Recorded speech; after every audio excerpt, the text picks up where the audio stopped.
খাদিজাতুল কুবরা সফুরা আপনি লিখেছেন, স্বামী যদি স্ত্রীকে মা বাবা তুলে গালমন্দ করে তাহলে স্ত্রীর করণীয় কি? স্বামী হোক আর স্ত্রী হোক, যিনি এই কাজ করবেন সেটা খুবই গর্হিত কাজ, খুবই গর্হিত কাজ।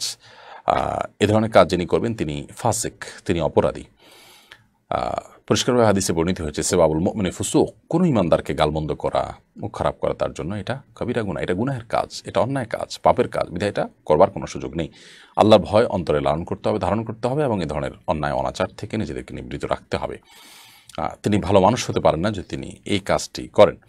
আর তাছাড়া স্ত্রীর প্রতি অবিচার করে, স্ত্রীর প্রতি দুরাচরণ করে, এরকম মানুষ কখনো আল্লাহর কাছে ভালো মানুষ হওয়ার সুযোগ নেই। নবী সাল্লাল্লাহু আলাইহি ওয়াসাল্লাম পরিষ্কার করে বলেছেন, খায়রুকুম লি আহলি, যে ব্যক্তি তার পরিবারের কাছে, স্ত্রীর কাছে ভালো, সে আল্লাহর কাছে ভালো, সে আমাদের কাছে ভালো, সবচেয়ে উত্তম মানুষ সে।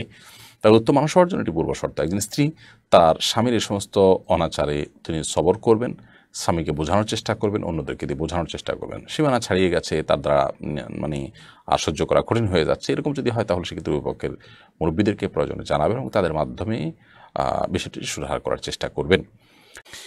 ইব্রাহিম ডেলিভারি এআইডি থেকে আপনি লিখেছেন, আমরা অনেক সময় বাবার কিছু কথা তার অনুপস্থিতিতে মায়ের কাছে বলি, এটাও কি গীবতের অন্তর্ভুক্ত হবে?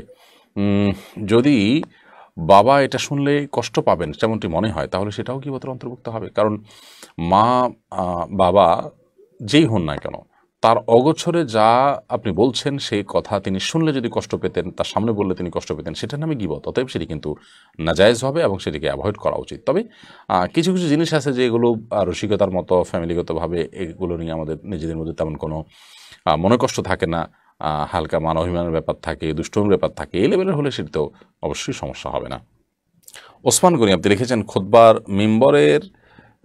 মিম্বরে সিঁড়িতে দ্বিতীয় ধাপে উঠে খুতবা দেওয়া কি জরুরি, নাকি ফ্লোরে দাঁড়িয়ে খুতবা দিলে হবে? উঁচু জায়গায় খুতবা দেওয়া সুন্নাহ, অতএব উঁচু জায়গায় খুতবা দিবেন। সমান জায়গা দাঁড়িয়ে দেওয়া সুন্নার খেলাফ, দিলে আদায় হয়ে যাবে, নামাজ হয়ে যাবে, বাট একটু ত্রুটিপূর্ণ হয়ে গেল।